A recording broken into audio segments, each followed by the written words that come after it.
Magandang araw, Malacanang Press Corps. Makakasama natin ngayong hapon sina DILG Secretary John Vic Remulla, DOJ Secretary Frederick Vida, at PNP Chief Jose Melencio Nartates Jr.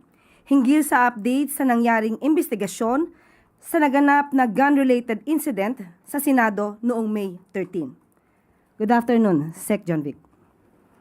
Magandang hapon po. Kasama ko po ngayon dito si Secretary of Justice Vida, si Chief Nartates, para isaad ang mga nangyari noong May 13. Unang-una po, gusto ko pong isaad na pagkatapos ng 6 na araw na masusing pag-iimbestigasyon, paghagila po ng lahat ng available videos, interviews, affidavits, ay marami po kaming conclusion na nakuha. Unang-una po, for the record, all evidence points that there was no attack on the Senate. I would like to repeat, all evidence points that there was no attack on the Senate. The following will be a chronology of events starting from the pronouncement of Senator Bato when he said that when he gave warning that he would be arrested, up to the time that Senator De La Rosa escaped the Senate premises. I turn over the mic to General Nartates.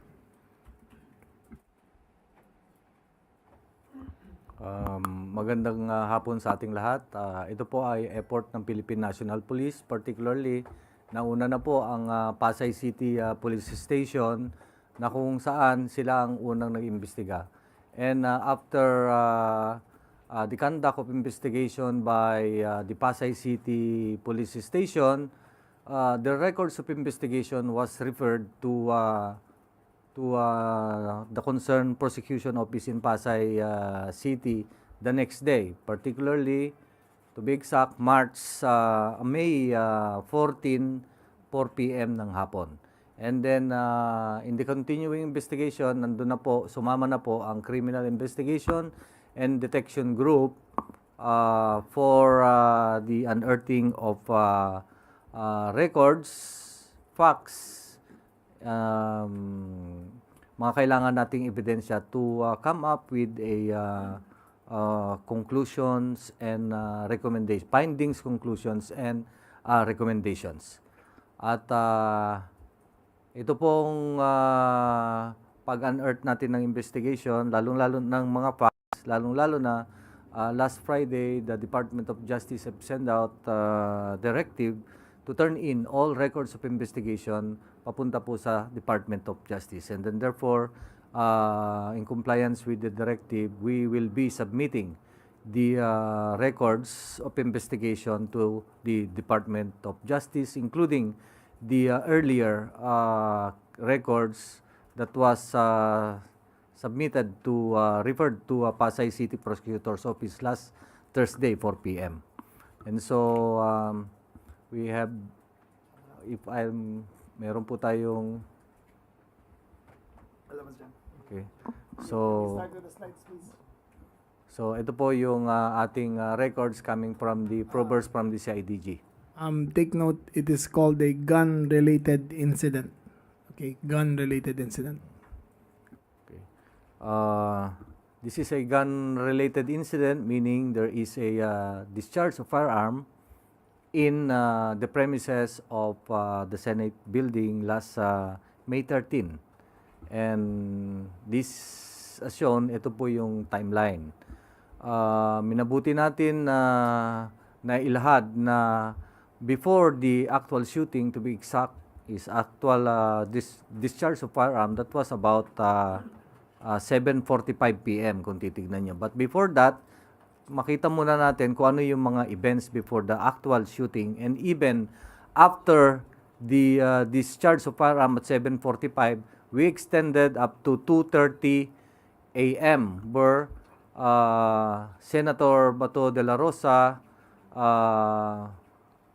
escaped and or went out at the premises of the Senate building. Material po yun. So all of this will be sent to forwarded to our beloved Secretary of Justice.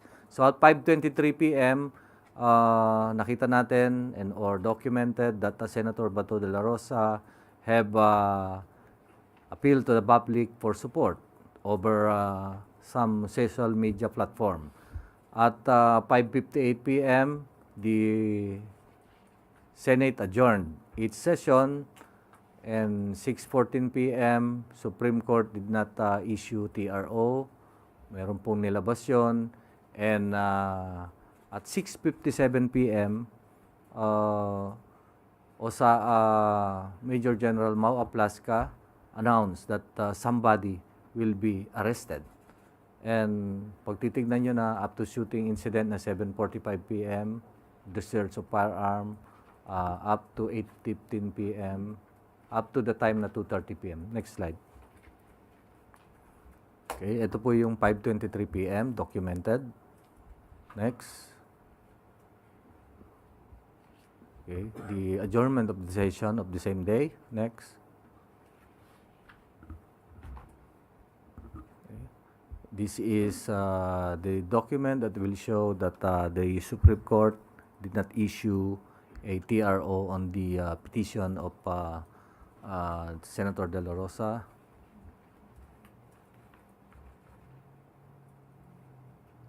Okay. Mau Aplasca announced that they are going to arrest somebody. Take note of the time, 6:57 p.m.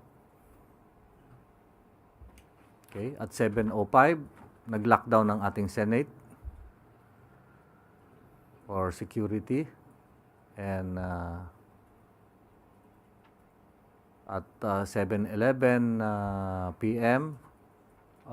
The Congress article of impeachment is being ready to be received to the Senate, such that several minutes after, next, at 7:22 p.m., it was hand over physically to the Senate. Next. At 7:45 p.m., gunshots was heard inside the Senate premises. Take note of the time. It's 7:45 p.m. Next. And staff officials have announced that there was perceived NBI entered the Senate. Then next, at 8:39 p.m., we have pronouncement by the NBI that they were not involved in the shooting incident. Next. At 9:35, of course, our beloved SILG rushed to the Senate to ensure that maging stable yung lugar doon. Okay, and upon the request of officials from the Senate, particularly several senators. Okay. So up to the time that the Senator De La Rosa was seen leaving the Senate premises at about 2:30 a.m., madaling araw na ng the next day, May 14. So it's approximately about 6 hours after the shooting. Next. Okay. So on one day before the actual shooting and or discharge of firearm, May 12 particularly, umaga pa lang ng May 12, may nag-coordinate na po na nagko-coordinate na ang GSIS security officials and the OSAA security officials with regards to the security on GSIS. Okay. that will show that there was really a meeting. Take note that this one day before May 13. May 13 is Wednesday. Nagko-coordinate na po sila. Okay, next. And the next day, meron pong nag-implement po ng red alert status ang GSIS. So, naglabas po, in effect, naglabas siya ng direktiba sa hapon ng May 13, particularly May 21 po nilabas. Next. The GSIS security officer conducted inspection and identified nine areas, particularly nitong Wednesday na ng umaga or hapon, citing to tighten the security as shown yung A to I, particularly yung Gate 1 sa Jokno, Gate 2 on Macapagal Avenue, the GSIS Senate Common Gate, yung Common Gate po doon, yung in-between, and the Kalayaan Garden. Kalayaan Garden is on the northern part of the Senate premises and northern as well as the GSIS premises. We have yung pang-E, outdoor canteen hallway leading to the Kalayaan Garden. And itong glass door core level 5 hanggang helipad po ng level 6, level 7 and level 8. Next.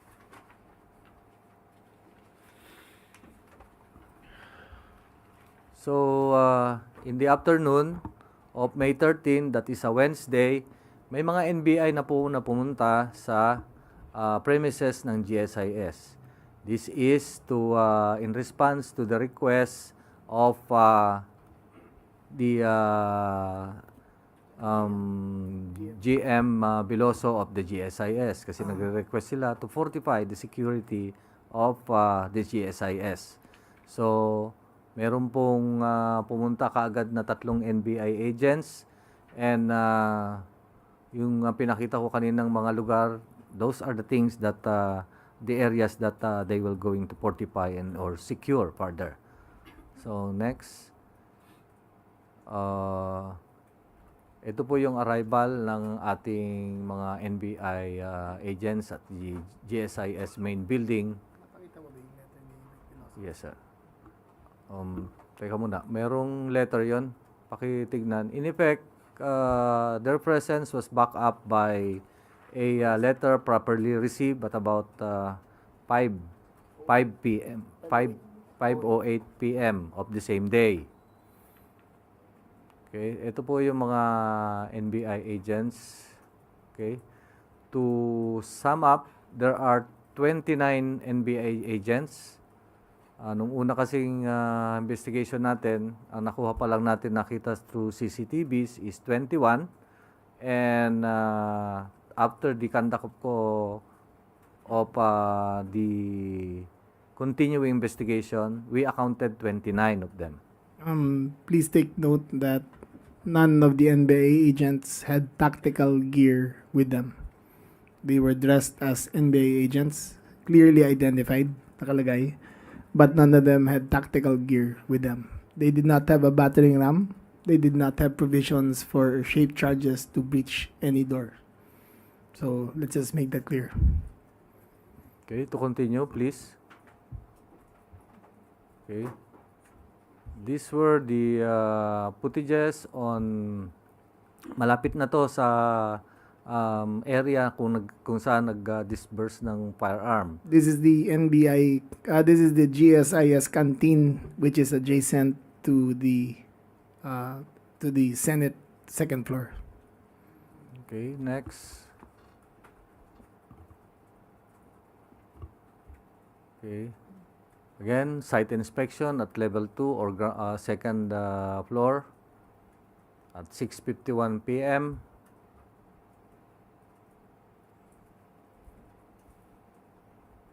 Out of the 29, there are 4 female NBI agents.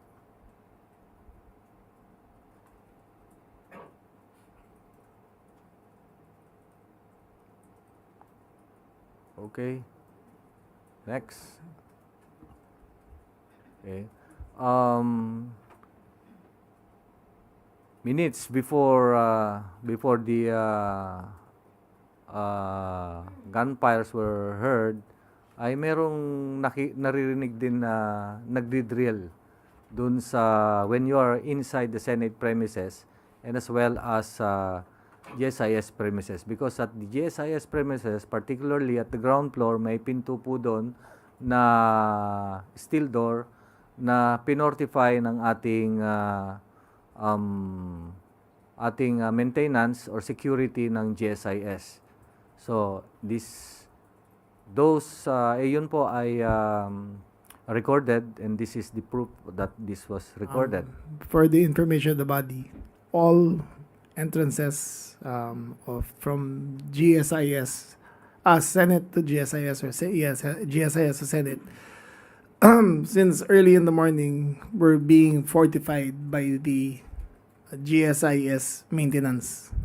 They had duly informed the maintenance of the Senate that there was going to be drill work going on in all the doors of the Senate of the GSIS connecting to the Senate.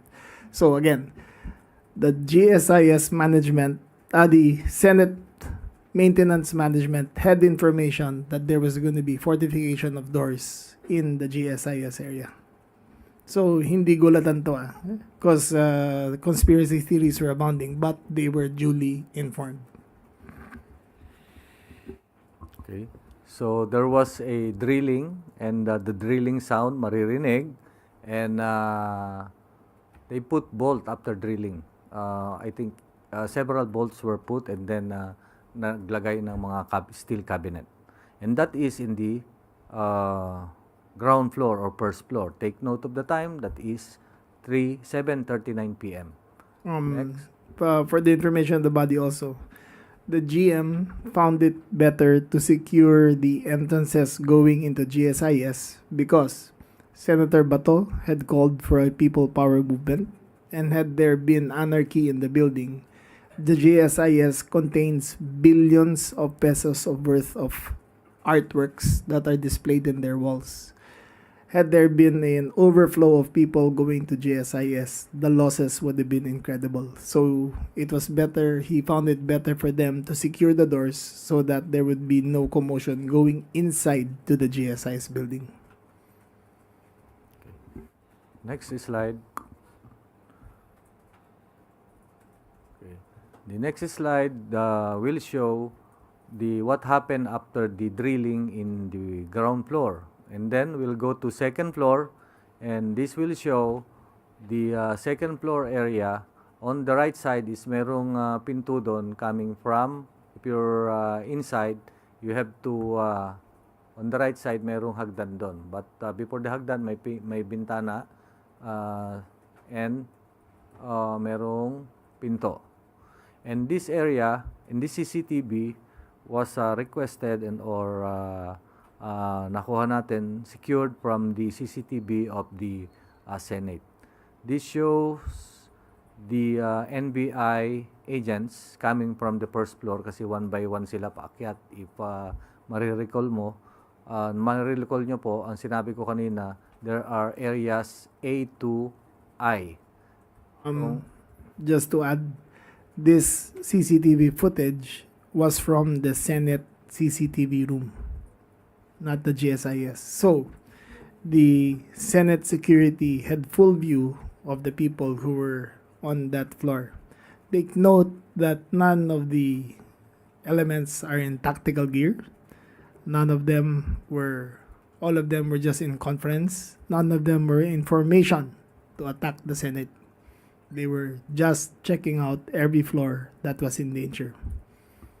That's correct, sir. And we take note of the timeline.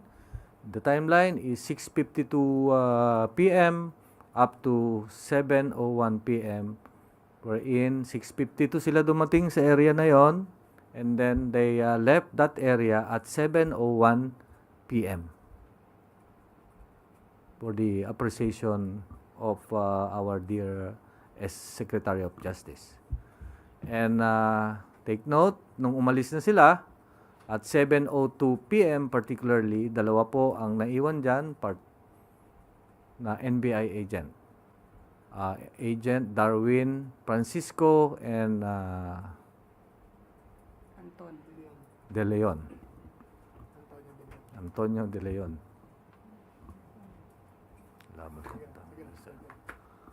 Okay, so makikita nyo dyan, dalawa sila. They are with the uniform of NBI. And naglagay lang ng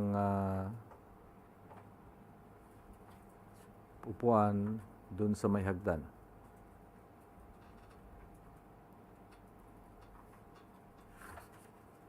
Take note of the time that is they started posting themselves there at 7:02. And take note the earlier my earlier statement that that place is within the jurisdiction or control of the GSIS. Okay, next slide. At 7:44 p.m., 42 minutes after dun sa debuting on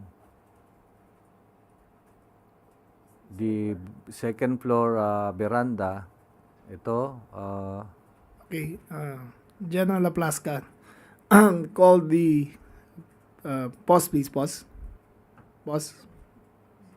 Rewind please to when General Plaska was addressing the units. Rewind 15 seconds. There. At that moment, General Plaska called in the OSAA operatives, including the PNP and the Marines, and gave the order to lock and load. So, in his order, you could see the Marines were cocking their guns. So it was lock and load.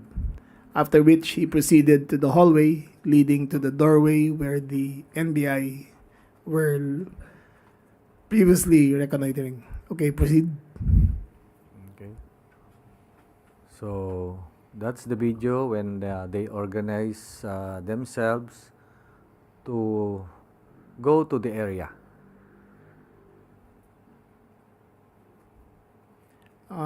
Take note that pause please. Pause please.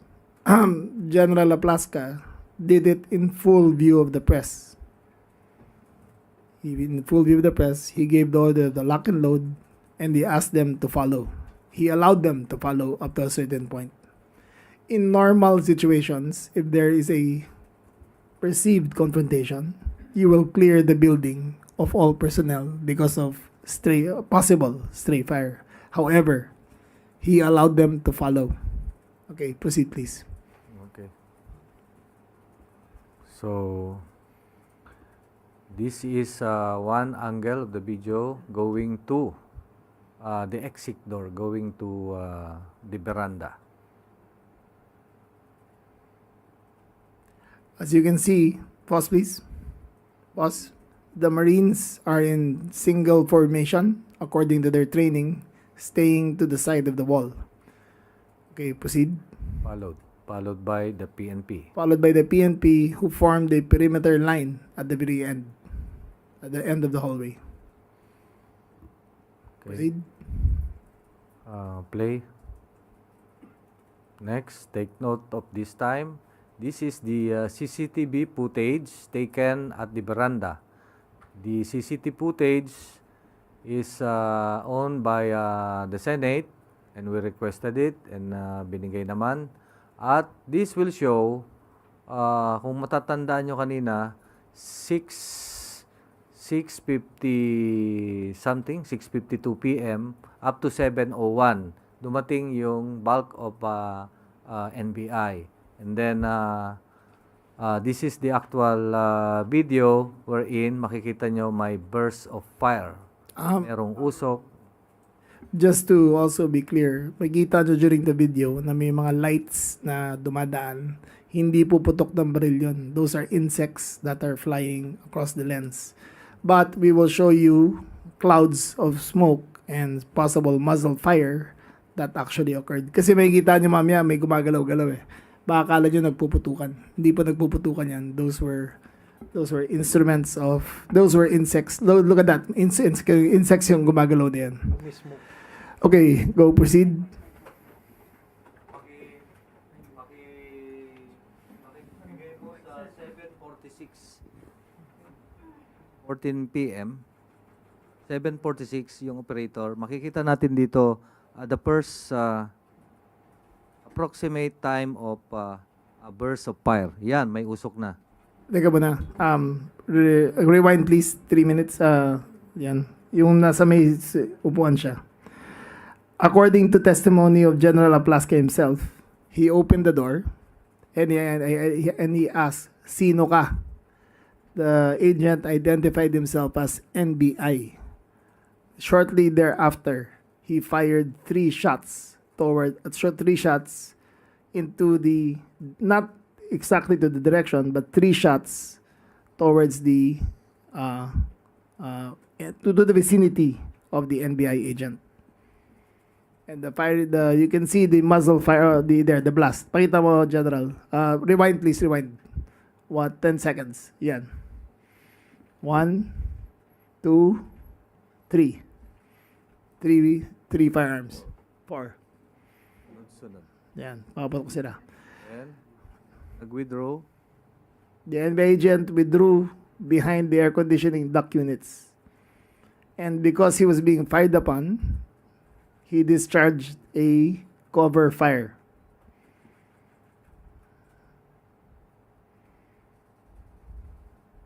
Yan, 1. Take note that the cover fire was because he was under the impression that he was under attack. 2, 3. Take note na yung muzzle niya naka... It was not pointed towards the Senate. It was pointed as cover fire because he was retreating. Okay, and then play. Okay.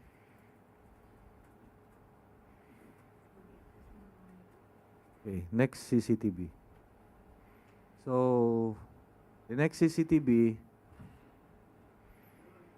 At this point, the officer in charge instructed the agents, do not engage, do not engage. So they retreated. He was waiting for them. There was that's not a gunfire. Okay? He was waiting. The instructions were, do not engage. Agent Ledesma ba? Ledesma ba yung, sino yung, ano? De Leon. De Leon was in retreat. He was waiting.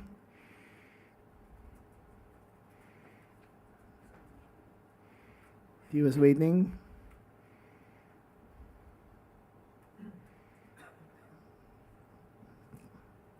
Forward a little. Forward a little. forward. There. Then that was after the exchange. That was after the cover fire. He looked behind if there was anyone following him, and they both retreated towards the canteen. Okay. Back. This place, tandaan nyo, back. Back. Rewind. Rewind. Dun sa former slide, not that one. Former slide. Sige, play mo yan. Ito yung makikita natin. That CCTV video is placed, the area is beyond this place. Okay, next.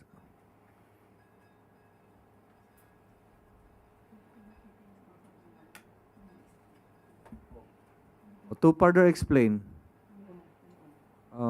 play mo to. Play this video. Uy, nakorap na. Conspiracy Hey. na to. Hey.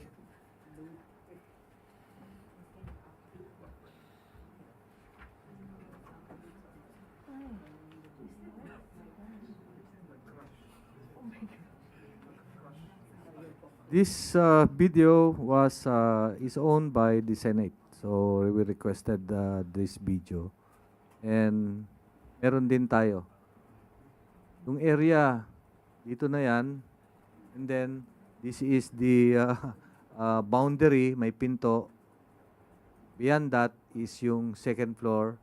Nandyan yung mga OSAA personnel, including the Marines and Police.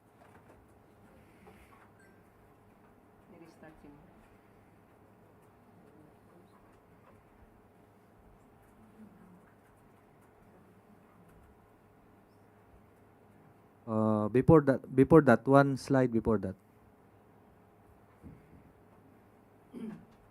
Sige. Okay. Up. Take note, nakababa yung baril niya. Muzzle down.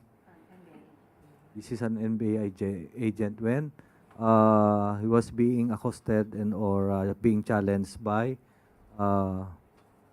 General the Plaska. OSAA General Plaska. Okay, next slide.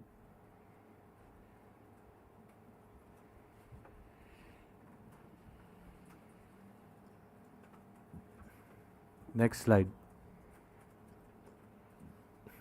Okay, this is the video footage also owned by the Senate.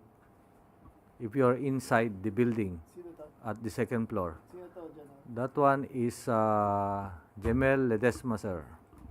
OSAA personnel, yung unang-una. So, pause. Pause. Pause. If you can see, pause please. Pause. If you can see, the certain Mr. Ledesma, member of the OSAA, was peeking through the window. Sumilip siya. Sumilip siya dyan. Rewind nyo na konti. 5 seconds. Rewind na konti. 5 seconds. And there he is. Stop. Go. And look. He bent down. And he was peeking through the window kung sino on the dawn. So clearly he saw that there was one person in the premises. Okay. Continue. Stop. Where is Mr. Plaska? Dito. Plaska, the one being held by... The one Yes. being accosted, held by the back. Yes, sir. That is General Plaska. Okay.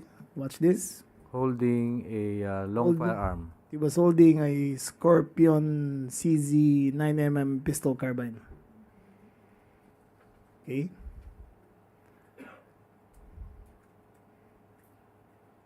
Further, go. He opened the door. Opened the door. Asked. At that point, I think he was asking. And at that point, the NBI agent was retreating. At there, stop. You could see that suddenly the reactions of the Marines were in ready position. We assumed that this is the first time shots were fired by General Plaska. Continue. They closed the door. Continue.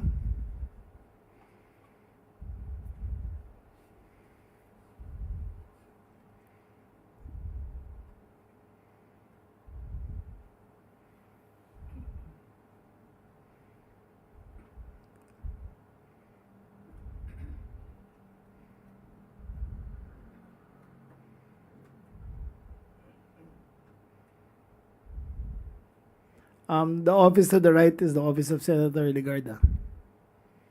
She was not there at that time.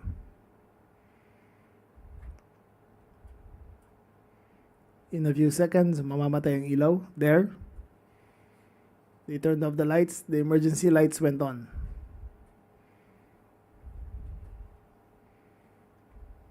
There. Emergency lights goes on in a few seconds. But there you could see the muzzle fire from the left. 1, 2,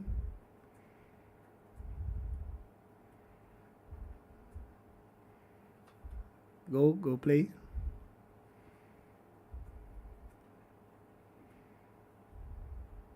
Plaska went out. Okay. Continue. Continue. Then he came back. Continue. You can see muzzle fire. Plaska pointed the gun towards the window and tried to discharge the firearm. However, the gun jammed.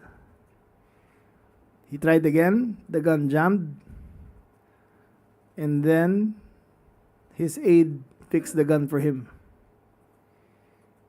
Continue. After which, he discharged the firearm again.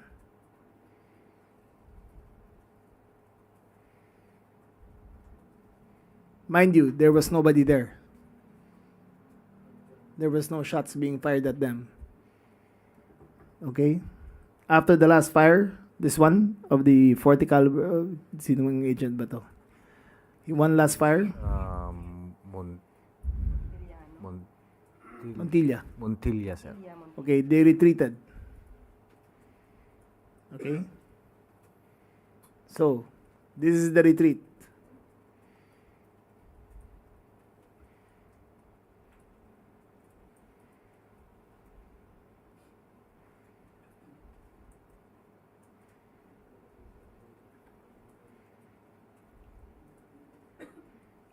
Two minutes and 20 seconds. 2 minutes 30. 3 minutes 20.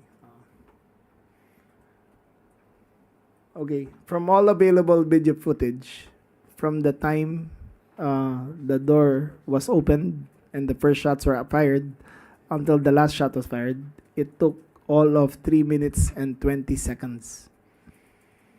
So you can see them here in retreat. The Marines are still holding steady in formation. Ito yung before. Entry pa to. Entry pa pala to. Entry pala to. Another footage. This is another footage. There, the press was held back, but they could see. Yung office ni Ligarde yata sa tabi, di ba? Yeah. Office ba ni Ligarde yun sa tabi niya? Yung dulo eh. Or just around the corner. Okay? Saan ka nakakita ng may shootout sa bay? Ganyan. Okay? So, nung Retreat. nag-withdraw na sila, yan yung, Retreat, take note of the time. because the first shot was heard already.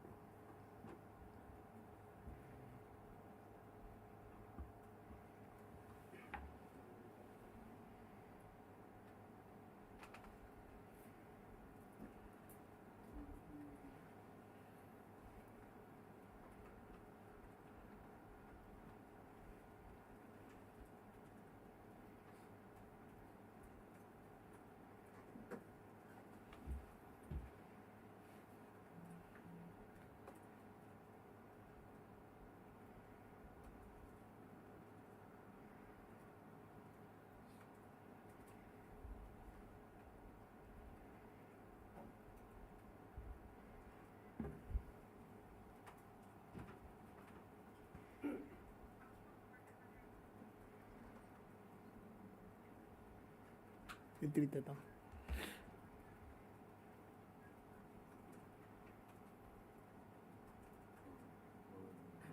Forward please. Forward. Next slide. Here is the picture of the NBI agents regrouping.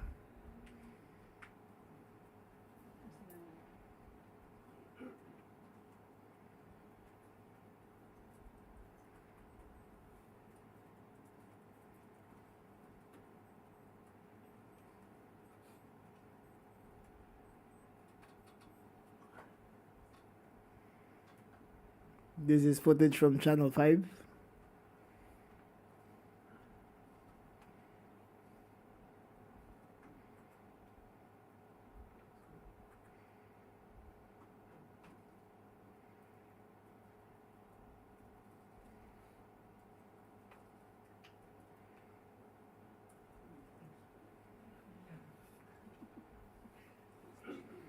Okay, I arrived there approximately 8:35, after which I met with the senators and I gave instructions for the PNP to do mopping up operations, clearing operations in case We did not know the nature of the incident yet. Yet I instructed them to mop up the building to see if there are any unwanted persons in the area.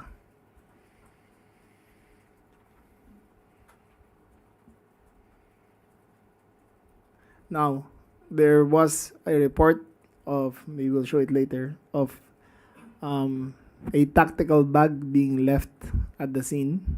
It was the bag of the NBI agent who was guarding that door.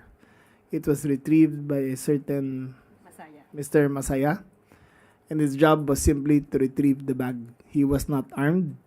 He had identification with him, but he was arrested because at the fog of war, you were not sure of what his role was.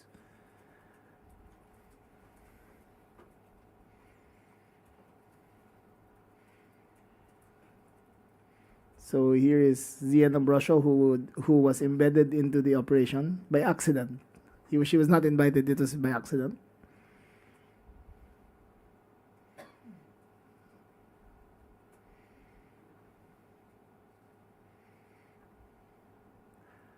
Okay, until now, I was in the premises. It was not clear to us what was happening. Okay. Now, shortly thereafter, forward it. Next slide. Okay, General, please explain the cartridges that were found. Those are the documented CCTV videos, and of course, after the clearing operation, including the clearing of the bag that was left dun sa veranda kanina, SOCO operations were conducted. And during the SOCO operations, material to that is, of course, there was a discharge of firearm or shooting incident. We need to get pieces of evidence, particularly the fired cartridges. So in total, we have the SOCO recovered 44 fired cartridges.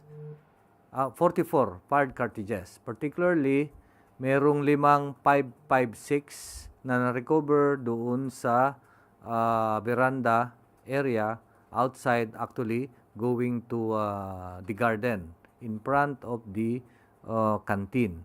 Doon sa area na pinag-withdrawhan ni This agent. was consistent upon the agent who fired cover fire on his retreat as he was being fired upon by the as if fire was being directed to him by the OSAA. Ayun yung 5.56 na cartridges na nahanap. The others, General? Yes. As well as dun sa outdoor yon, 5 pieces 5.56. Okay? And another outdoor, dito sa may walkway, kung saan nagkumpulan kanina yung mga NBI, there are 3 9mm fired cartridges. Okay? We have recovered also 5 metallic fragments and as well as 3 lead core dun sa outdoor na yon, but this is hindi ma-recognize ang ating ballistics. Okay? We have also dun sa loob ng Senate before exiting yung exit door, there are 9 pieces caliber 40 fired cartridges as well as 27 9mm fired cartridge and 1 live ammo. Live ammo, meaning nalaglag na ammunition ng 9mm.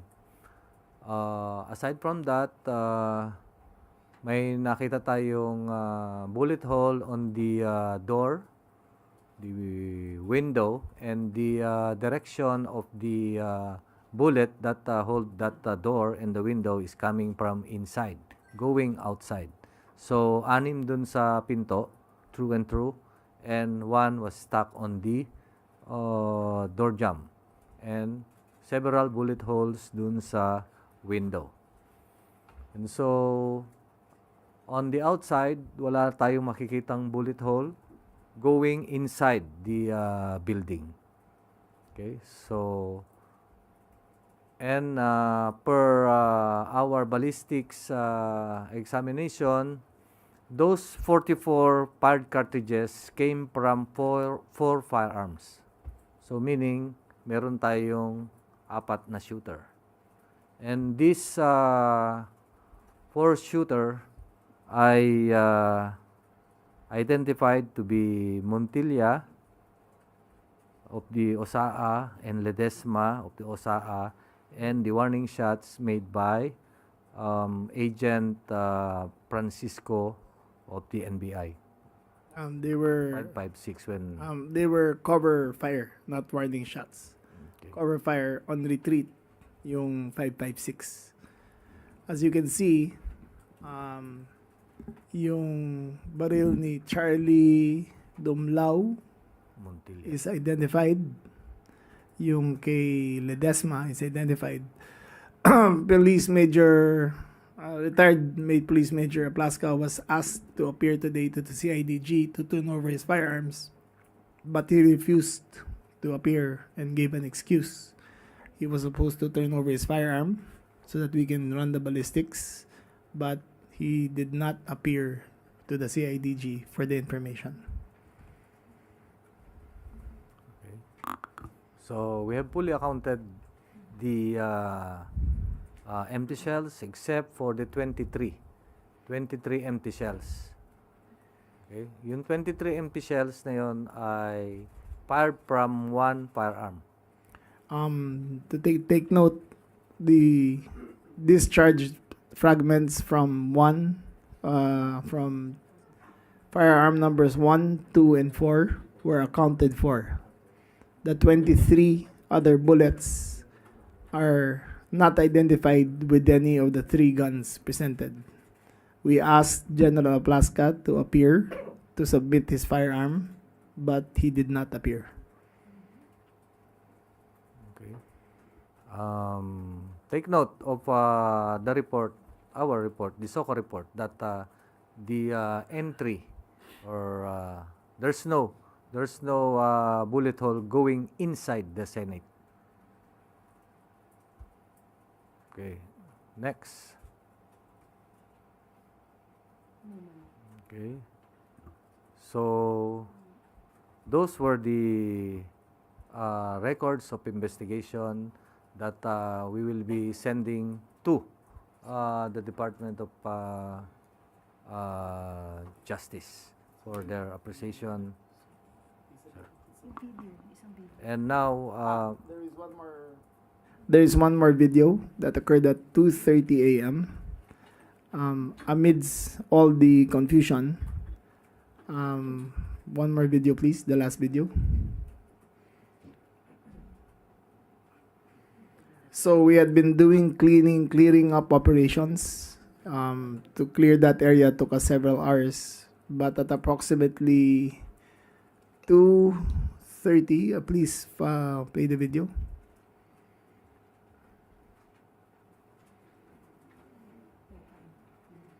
Loading daw po, sir. Okay, it's loading. Give us 1 minute.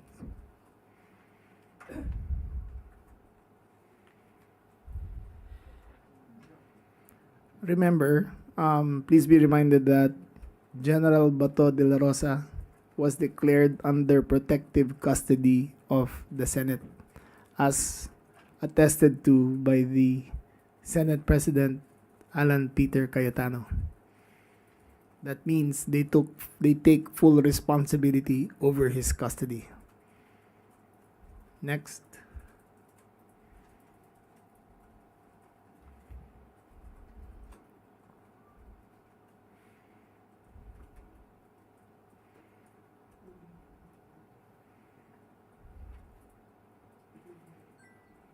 Give us 1 minute.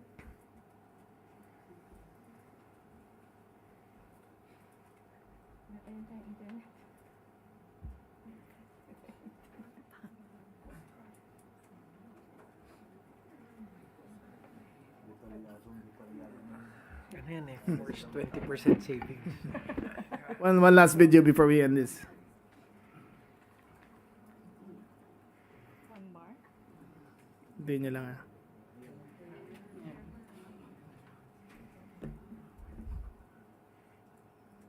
Loading na ba?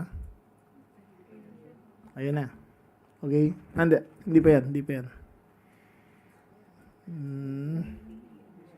The last video, please. The very last, Last video, yung 2:30 a.m. Yung 2:30 a.m. 2:30 a.m.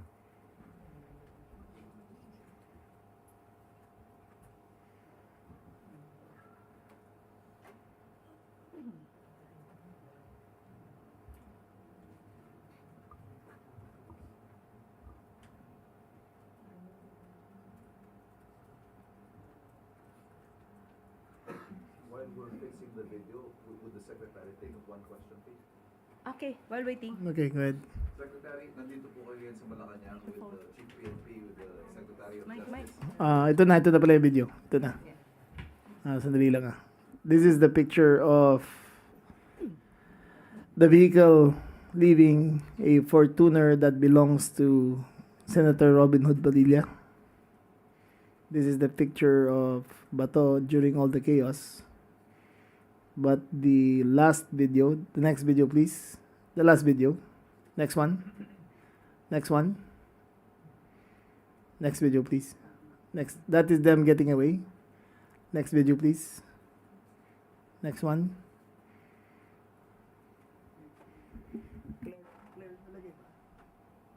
Next slide.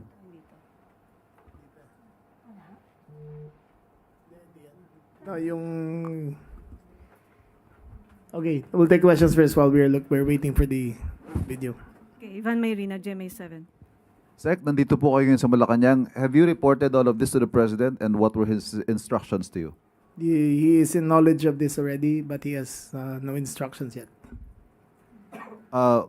What's next? The Justice Secretary, sir? Ano hong susunod? Yes, ang susunod nito, this afternoon, no, around lunchtime, I received a report already from the NBI and I turned it over to the panel of prosecutors who will be conducting the investigation. Similarly, I believe after this, General Artates will be turning over the report to the Department of Justice. And in similar route, it will go to the panel and it will all be evaluated. Nakita nyo naman mga kababayan ko, no? Compelling yung facts that have been unearthed, but we still need to verify and validate, no? The DOJ will not take this as is, no? We will check on the timelines, we will check on the source of the videos and everything. Kasi sa dulo nito, kailangan yung katotohanan lang. Liability, sir, based on what you have seen so far, compelling as you described it. Sino-sino ho mga posibleng managot dito? We've identified, but I don't want to preclude yung panel natin, no? Pero medyo malawak, no? Ang tinitingnan nga ng panel natin, based on my order, is not only for the May 13 and May 14. Ang pinatitingnan natin, look at the totality of circumstances, which started May 11. So lahat ng timelines na yan, from May 11 to May 14, titingnan ng ating panel. As to the kung sino culprit, ayaw ko muna i-preempt, no? As to the type of cases that will be filed, again, I don't want to preempt my panel. Sorry, sir, one last question on my from my end. Ini-insist po ni Director Matibag ng NBI from the beginning, walang NBI agents sa Senado nung gabing yon. But there were in fact 29 agents, perhaps not in the Senate, but in the Yes. same building. Just to clarify, it is the GSIS compound, and they were in the GSIS premises. They were asked by the GM Vic Veloso to secure the premises. So when he said that there was no NBI agent in the Senate, there was none. They never set foot inside the building. They were in the same complex, but not in the same area. But it was an important bit of information, sir, that there was in fact an operation by the NBI in the GSIS building na magkadugtong lang po. Yes. Ito lang ang pagitan sa Senado at GSIS. Yes, they were there under the guidance of the GSIS to secure the GSIS premises. Was it also to secure or to prevent Senator De La Rosa from perhaps going through that route? No, The GSIS? the bigger worry really was the call for people power, and if there were anarchy and it spilled over to the next building. Oh, for those of you who have been to GSIS buildings, there are billions of pesos worth of artworks on display, and if a mob appeared there and occupied, the damage would have been incalculable towards the GSIS. Are we prepared to make a conclusion that this was staged or not staged? No, the only conclusion is that there was no attack to the Senate. But as to the if it was staged or not, We cannot conclude that. Next question, Marcela Lili, TV5. Good afternoon. Sir, you mentioned that a day before the gunfire incident in the Senate, there was a security coordination meeting between OSAA and GSIS. Was na-inform ba yung OSAA that NBI will be there a day after the meeting? You're going to have to ask them, but presumably, there had been a coordination meeting between security. OSA Major General Plaska was present. The GSIS head of security Balba was present. So they were in coordination the day before. But if the objective is to secure the artworks and prevent yung chaos due to possible people power, why did GSIS ask for assistance from NBI and not PNP? PNP was already guarding the front of the building. We had approximately 1,000 plus. In this case, he thought it more prudent that the NBI secure the area according to their capacity. But there is no distinction. We are both law enforcement officials. But the PNP was outside the Senate building already. The NCRPO Chief Abirin was there present together with approximately 800 policemen. 1,300 policemen already. So as is, we were stretched thin of how many policemen there were. So ang kinuha niya ay NBI. But sir, you also mentioned earlier that Aplaska did not appear nung tinawag siya ng CIDG. So what will be the next step? Paano natin makukuha yung details from OSAA, from Aplaska? We will be inviting again in another date for General Aplaska to appear. That is to finally identify the source of the 23 fired cartridges. Yun ang kailangan natin. Sir, clarification lang. Yung sinabi po ninyo na 4 na individuals na nagpaputok ng baril, isa lang yung NBI. The rest are from Yes. OSAA. Yes. Okay. Secretary. Hindi, teka muna. Nag-conclude ka na kaagad na 4 ang nagpaputok. What I'm saying is, the 44 fired cartridges were fired from 4 firearms. Okay, 4 firearms. Yes. All right. I'm also, if you want to take note of the video, upon retreat, there was no order to secure the Senate. Because normally, in a heat of the moment like that, your first order would be secure the premises. However, he went straight out, and then he went straight to the press, and then he reported. There was nobody, because when I arrived, there was nobody securing the exact moment or the exact place where the incident took place. Isn't it odd that in an exchange of gunfire and if your mandate is to secure the building, that after there was a gunfight, there was no perimeter security introduced into the area? Secretary Vida, Okay, sir. to add up about the physical evidence that were recovered, 44 fired cartridges, it came from 4 firearms. And to add up dun sa kung hindi pumunta about the subpoena issued to General Aplaska, of course, we have other means to identify kung sino yung pangatlo or pang-apat na still to be identified. Why? Because we have CCTVs. The CCTVs will clearly show who fired the guns, who fired guns.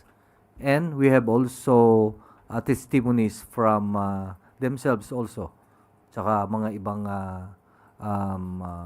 personalities present during the discharges of firearm. Secretary Vida, can you enlighten us, kapag po sinabi na under custody ng Senate, ano po yung sakop nun? Sa simpleng pagkakaintindi po namin, no, nung sinabing nasa protective custody nila, nasa kanila si Senator Bato. So, kaya pag wala na yung legal impediment to serve yung arrest warrant, di ba? Dapat pag hiningi sa kanila ng Department of Justice, ready dapat ang Senadong i-turn over si Senator Bato. And kapag hindi po na i-turn over ng Senate si Senator Bato, what will happen? Then that's something we need to decide at that moment, no? I don't want to preclude yung options, legal options ng Department of Justice and the entire executive department for that matter. Next question. Teka lang, may dadagdag lang ako. Tandaan nyo, no?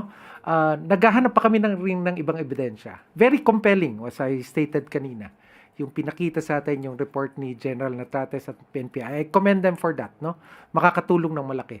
Again, when I made the press briefing last Friday, I precisely asked for people to help us, no? To so that we shed light.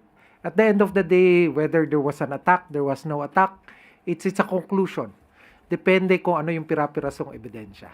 So ito ho yung mahalaga. Kung ano yung kahinat na nung titimbangin ho lahat ng panel natin. Next question, Harley Balbuena, IBC 13.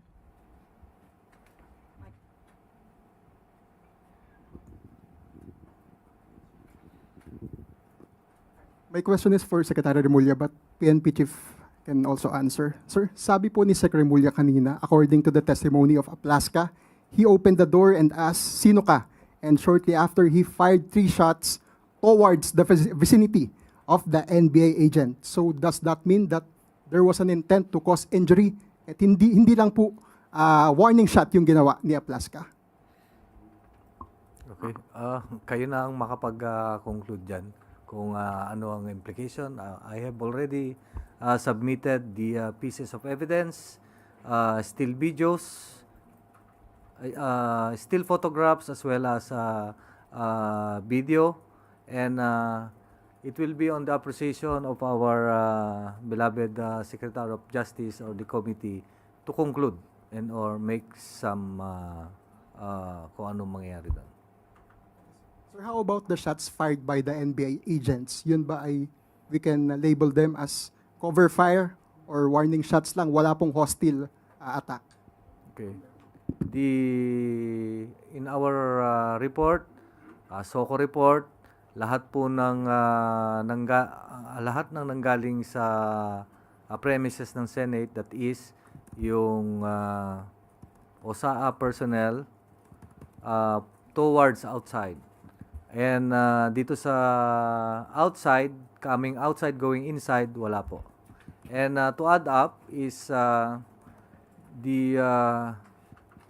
wala pong nagpaputok na Philippine Marines as a member of the OSAA, as well as the members of the Philippine National Police. Thank you, Malacanang Press Corps. Balik sa iyo, si Claire.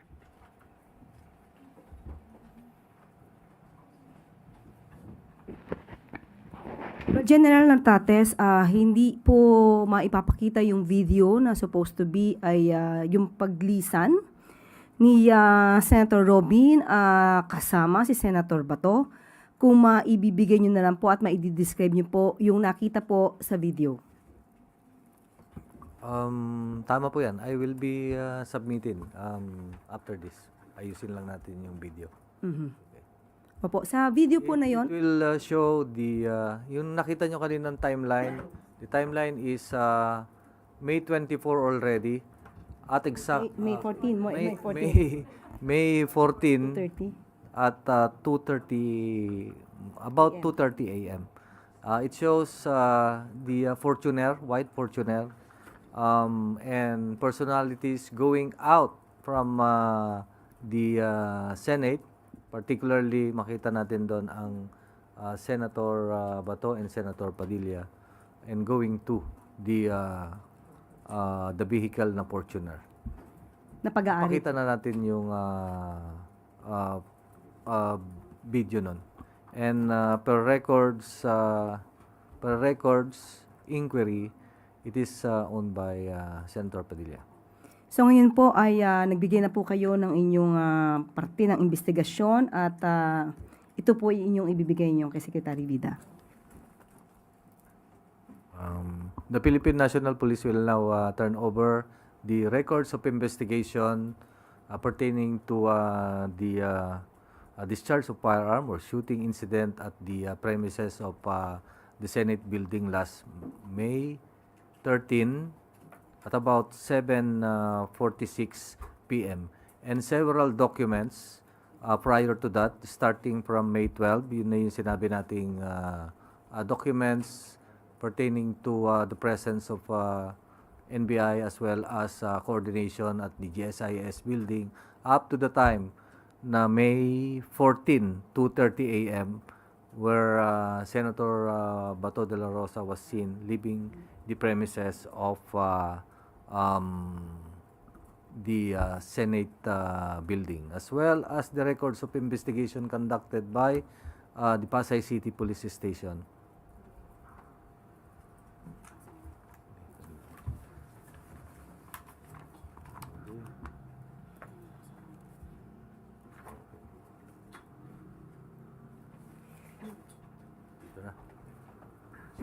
Yes. Sir. Thank you.